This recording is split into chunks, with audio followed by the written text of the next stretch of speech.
Je vais vous parler aujourd'hui de l'orgueil. L'orgueil ne donne aucun fruit. Les humains ont une multitude de plans qu'ils poursuivent en pensée, en parole et en acte.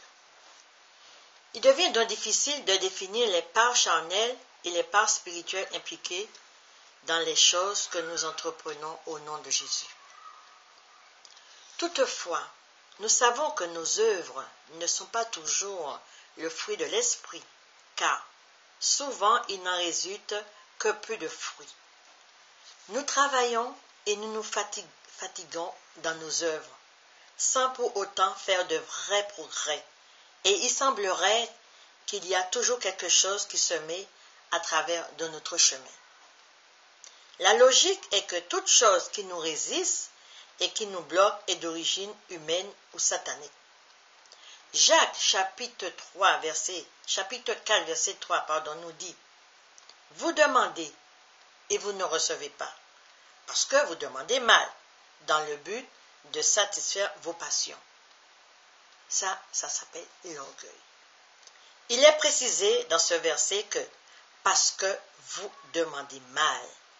Et la raison est définie plus loin par dans le but de satisfaire vos passions. Si les désirs ont pour but de satisfaire nos passions, demandons-nous alors si ces passions sont d'origine humaine ou diaboliquement inspirées. Quelle est ma priorité? Quelle est ma passion à ce jour? Posons-nous ces questions. Si nous rencontrons des barrières dans notre parcours spirituel, notre première réaction est de vouloir repousser le diable et de demander aux frères et sœurs de prier afin que nous ayons une bonne vision. Est-ce là le bon comportement à avoir? La première réaction que nous avons est de rechercher l'aide humaine, et ainsi nous mettons inconsciemment Dieu de côté, alors que Dieu reste le seul et l'unique soutien que nous possédons. Alléluia! En Matthieu chapitre 15 verset 14, Jésus nous dit: si un aveugle conduit un aveugle, ils tomberont tous deux dans une fosse. On est bien d'accord? La prière de groupe est importante. Cependant, si elle ne dispose pas de support spirituellement établi et nécessaire, elle ne sera d'aucune efficacité, car elle nous ramènera à Jacques chapitre 4 verset 3 qui nous rappelle que vous demandez et vous ne recevez pas parce que vous demandez mal dans le but de satisfaire vos passions. On est d'accord? Plus loin en Jacques chapitre 4 verset 7, il est dit: soumettez-vous donc à Dieu, résistez au diable et il fuira loin de vous. Réapprenons à nous en remettre non pas à l'homme, mais plutôt en Dieu qui peut tout et en toutes choses. Amen. Il est certain que le diable tentera de nous empêcher de faire des choses qui peuvent glorifier Dieu en menaçant les ténèbres. Méfions-nous de lui. Pourtant, nous apprenons de Jacques chapitre 4 verset 6 qu'il y a quelqu'un d'autre qui peut nous résister. Il y a un autre qui regarde ce que nous faisons, qui nous observe, qui nous empêche fréquemment de faire des progrès. Ça, c'est le diable. Il est toujours dans les parages. Il est toujours en train de surveiller ce que nous faisons et il nous empêchera d'avancer dans notre vie avec Christ. Faisons très attention. Beaucoup de chrétiens sont surpris et choqués quand ils s'aperçoivent un jour que c'est Dieu et non le diable qui leur résiste. Pourquoi? Aussi surprenant que cela paraisse, Dieu lui-même nous résiste. Dieu lui-même ferme les portes, rend les choses infructueuses et rend caduques tous nos plans. Pourquoi Dieu fait-il cela? À cause de l'orgueil que nous avons en nous. Parce que Dieu résiste aux orgueilleux, nous dit 1 Pierre chapitre 5 verset 5. Mais il fait grâce aux hommes. Alléluia. Qu'en est-il de l'humilité qui est censée nous revêtir? Car 1 Pierre chapitre 5 verset 5 commence par revêtez-vous de l'humilité. Certains serviteurs de Dieu exerceront un ministère avec de bonnes prédispositions, puis, tout doucement, sans qu'ils s'en aperçoivent, laisseront l'orgueil s'installer en eux au point d'accepter comme un dû l'acclamation qui revient à Jésus seul. La gloire ne doit pas revenir à nous, l'homme, mais à Jésus-Christ. C'est lui qui nous permet d'être comme nous sommes. C'est lui qui nous donne tout ce que nous avons. Les dons, tout cela, c'est Jésus-Christ.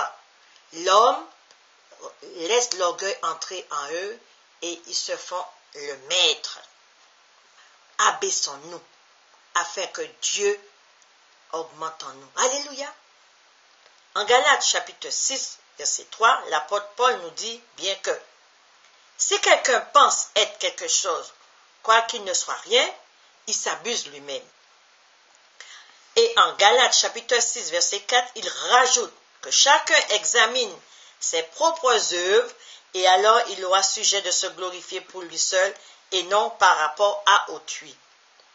Glorifions-nous donc de ce que Christ agit au travers de nous, car les outils ne peuvent tirer aucune gloire de ce qu'ils ont fait, car seul le maître d'œuvre mérite la gloire. Et notre seul maître d'œuvre, c'est Jésus-Christ de Nazareth. Ainsi, l'unique maître d'œuvre restera toujours Christ Jésus. Alléluia. Cette résistance de la part de Dieu est insurmontable et incontournable.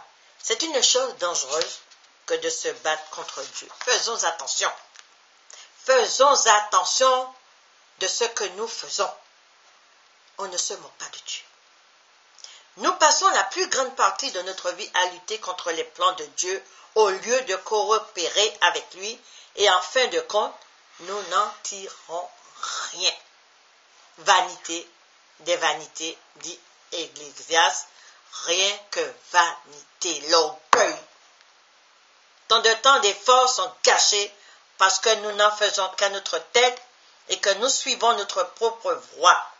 Nous attribuons toutes les difficultés au diable, au manque de prière des autres, aux circonstances ou à notre environnement, et nous ne reconnaissons pas que c'est le Seigneur lui-même qui est en train de nous résister. Pourquoi? À cause de notre orgueil. Dieu résiste aux orgueilleux et il fait grâce aux humbles. Amen. C'est une résistance active qui bloquera notre passage comme un énorme rocher ou un profond gouffre. Tous ceux qui marchent avec fierté se sont ligués avec le diable lui-même et recevront le même jugement, nous dit 1 Timothée chapitre 3 verset 6. Frères et sœurs, c'est quelque chose de sérieux. Si nous manifestons la moindre fierté, alors nous nous trouverons du mauvais côté du Seigneur. Mais si nous sommes humbles devant Dieu et les hommes, c'est ainsi que nous deviendrons réellement forts. Je répète, frères et sœurs, c'est quelque chose de sérieux. Si nous manifestons la moindre fierté, alors nous nous trouverons du mauvais côté du Seigneur.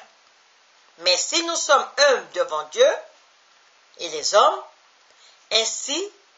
c'est ainsi que nous deviendrons réellement forts en Jésus-Christ. Ne laissons pas l'orgueil nous submerger. Ne laissons pas l'orgueil prendre la première place dans notre cœur. La personne qui doit avoir la première place dans notre cœur, c'est Jésus-Christ de Nazareth. Soyez bénis, mes bien-aimés.